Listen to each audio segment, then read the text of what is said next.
From the headlines that move us to the plays on the field and the people making a difference. It's news, sports stories that keep our community alive. This is the Heartbeat of Tampa Bay. I'm Christopher Ingram. And I'm Sarina Fazan. Thank you so much for joining us, everyone. Hello, Sarina. I am so thrilled, Christopher, with our guest. We have a really amazing guest today, don't we? She's amazing. Dr. Amanda Sharp is joining us in the studio. She is the founder of Root Awakening Farm. Thank you so much for being here, Dr. You're so Sharp. welcome. Thank you for having me. So I didn't know anything about your organization, but I was looking at it on your website, and you guys really, it's a very unique model that you have. It's kind of a place for recovery, not kind of, it's a place for recovery with people with substance abuse issues, but it's not your typical treatment program. Tell us a little bit about it. Yeah, so, I have to admit, we did not reinvent the wheel, right? Like, there are recovery farms out there. Okay. There just are not recovery farms here, and not exactly in the way that we do it. So we have a three-tiered sort of approach. We do recovery, so we have peer support specialists on site, we do recovery meetings on site, but we also have a wellness arm. So we have a sauna cold plunge, we have yoga classes, we do guided journaling, meditation, and then our agriculture side, which makes us a farm. Root Awakening Farm. So we do farm workshops. We get people's hands in the dirt and learn about food. We do cooking classes with our produce. We sell our produce. So it's really a holistic approach to recovery. It's about living rather than just sitting around talking about it. Right? That's really cool. What a beautiful approach and a beautiful mission, Dr. Sharp, because this is very personal to you. Yeah. If you don't mind sharing with us why you started this. Yeah, of course. I mean, I think that being in this field and doing this work, it's really hard, and you have to have a heart for it. And I certainly do. I come from a family, my dad has struggled with addiction, my brother is in active addiction.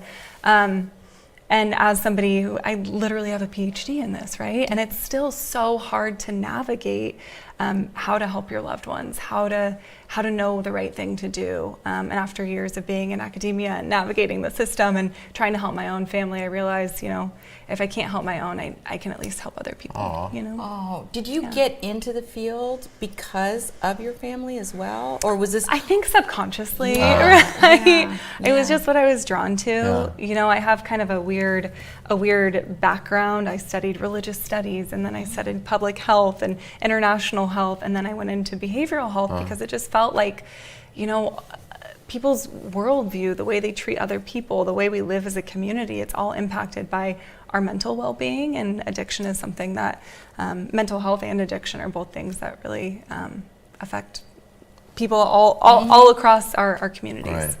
Okay, I got two questions. We're going to go back to the farm. All right.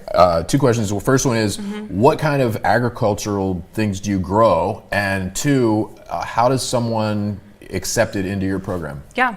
So, first, what do we grow? It is seasonal, right? So we go by the seasons, and we have only had one season open. Okay. So right now we've had a lot of kale, a lot of collard greens. We've grown nasturtium, cilantro, radishes, Swiss chard, a lot of greens right now, but we also do a lot of native plants. So we're growing a lot of herbs that are good for gut health and brain health and things like that. Very cool. Yeah. Wow. And then how does someone find your program? How does somebody get involved? Okay, so we actually are a day program. So people can just drop in whenever they want. Like, you think like a yoga studio, we have our schedule up online, and people can sign up for classes and come in.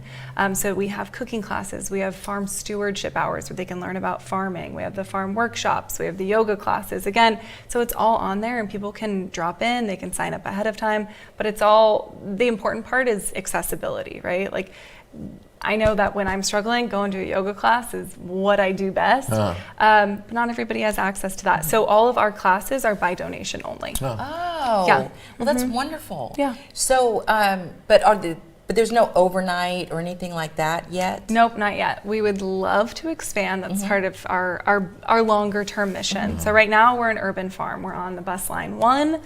people can come to us for free. They can access us super easily. And in the future, like as we build up our following, our funders, our supporters, we would love to expand. So we have this urban location now, and I'd say, I don't know, my 5-year plan is to have a rural location where we can do residential. We can have it be more of a retreat space for people to be there more long term. Very cool. Right now we do day programming. How long are you open? I mean, you said people can just drop in. They don't have to call and make an appointment. They have substance abuse issues. They can come out there and get some help and get engaged in the various programs that you offer. But what are your hours? I guess is what I'm trying to ask. Well, we're expanding our hours, but right now we have a kettlebell class that starts at 5:30 in the morning. On Mondays and Thursdays, we go until about 6:30 at night.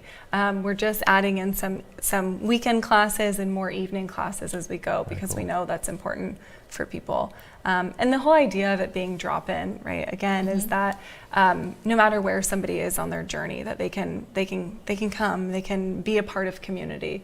My co-founder George Wood always says that connection is the opposite of addiction, right? And we just wanted to be as few barriers as possible for people to connect. How beautiful! It's a really neat concept. Yes.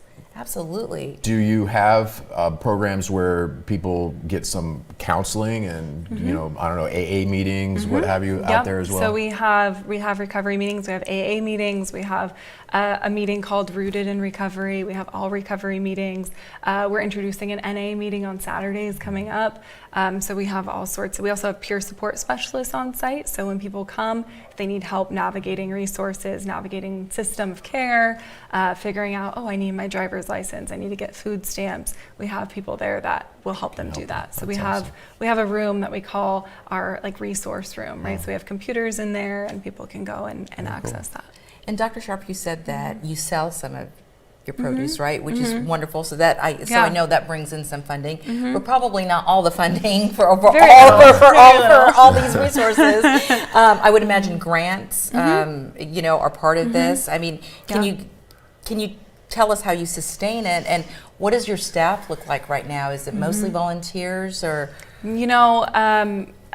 No, we pay our staff.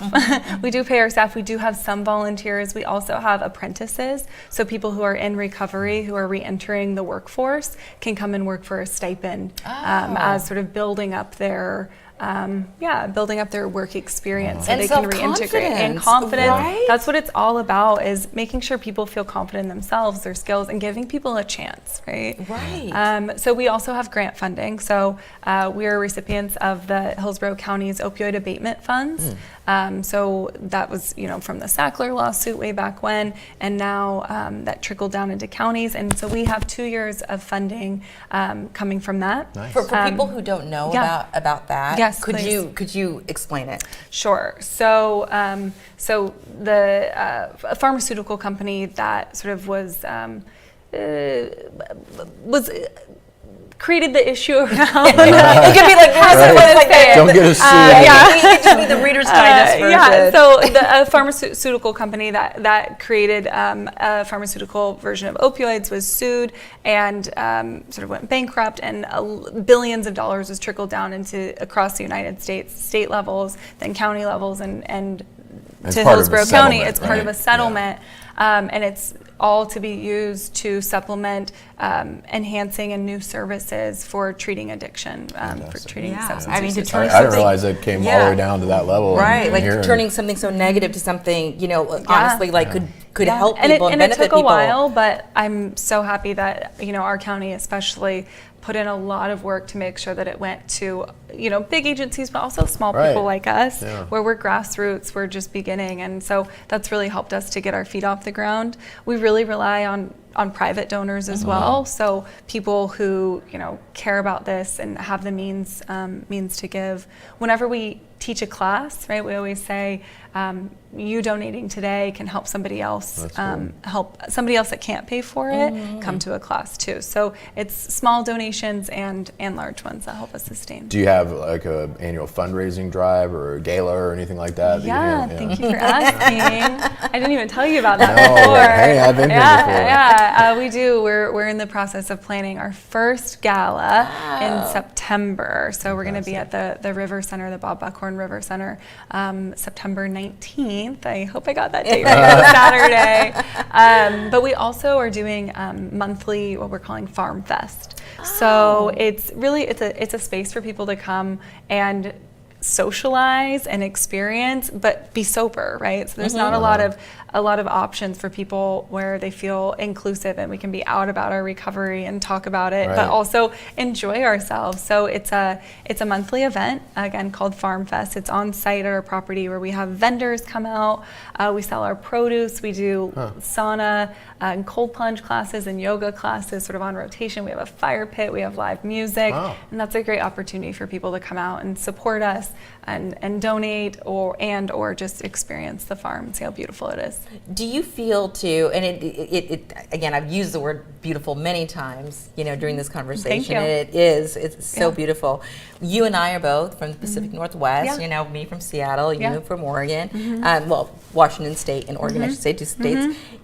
Do you feel that some of what you're doing here is reflective of the area that you grew up in? That's a good question. Yeah, I did. I grew up really feeling connected to the outdoors. And I think that, again, when I'm challenged by just life in general, because life is hard, like, what do I want to do? I want to be outside. I want to connect to the earth, and I want to go on a hike, or I want to get my hands dirty. And so I think that innately, I've seen that be therapeutic for myself, and we know that that's therapeutic for others too. So I think bringing a little bit of that Pacific Northwest outdoorsy girl. Are you suggesting that Florida people aren't earthy? No, not at all. Not at all. No, I mean, because Northwest snobs. No. One of the reasons too that I always say I love living in this state too, because I feel your soul can feed off the sunshine, and there's something about being outside. I went to college in Chicago. It was freezing. I mean, of course, there's beautiful times in Chicago too, but I find personally myself, I thrive in communities where I can be outside more.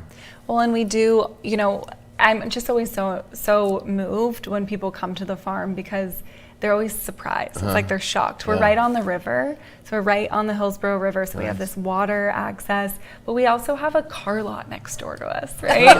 So people come up and they're like, where is this place? They come in, and it really does. It feels like an oasis. I mean, we have a fence up, right? But they come in, and there's just trees and canopies, and there's like this peacefulness, and everybody says the same thing. They're like, I didn't know this was here, and I'm so glad that it is. Like, it feels like a little piece of nature in the middle of the city, And we know you're 10 months young, right? 10 months young. So how many people do you think have had the opportunity so far to experience Reawakening Farm? So we do track our numbers. So we've only been tracking since January, but we've had about 200 people per month that are new participants. So that's a lot of people. And there's some that come one time, some that come once a week, some that are there every day, because they start to become part of the community, right? And it becomes consistency that's important for them. Is there any commonality that you see as a professional in people that have substance abuse problems? That's kind of like an indicator of like what might be coming, or a person that that's a big question. I think we were talking earlier that I think that substance use disorders, right? It's complex. It's nature and it's nurture. So people can be predisposed to it genetically. They can have, exposure to it at a young age. They can have experiences with trauma and be self-medicating or coping through that, right? So, it's lots of different reasons. I think one of the things that I find about people that are managing or in a substance use disorder is, like, in a positive way, that they're always big feelers, right? I always say that some of the people that I know who are in recovery are the most empathetic, biggest feelers that I've ever met. And I think it's just, we have to harness that. The world can be really hard, and we all need ways to cope. We all need ways to figure out our way through it. And sometimes that's substances, and And especially if you're a big feeler and you're impacted by things, like finding a healthy way to do that is going to be super important. Yeah. I know, don't you both feel that, life is really beautiful, but it also can be very difficult. And sometimes, again, nature versus nurture, you don't know what has happened in people's lives or if they're predisposed. And sometimes things happen and you need help. Yeah. So is there a website that people can find you at? Yeah, they sure can. It's Root Awakening Farm. Root, R-O-O-T. R-O-O-T. It's like roots, like in the ground, right? Some people think root, and that's like a little double entendre there. Yeah, but root, like in the ground. Rootawakeningfarm.org. Very cool. Yeah, we have all of our classes listed there. We have a way to donate on our page, and just all of the information about what we offer and what we do. Well, I have to say, Dr. Sharp, what an absolute pleasure to have you on the Heartbeat of Tampa Bay. Really. Thank I you. mean, we wish you the best of luck, and we certainly hope we can help you as well along the way, spreading your message. Yeah, thank you so much. Thanks I really for being appreciate here you guys for for the having work me that you and do. letting me talk about what we're doing. Absolutely. Very Appreciate good. it. Thank you. Every story shared Adds another heartbeat to Tampa Bay. from courage to community. We're so proud to tell the stories that keep our neighborhood strong. Thanks for watching The Heartbeat of Tampa Bay.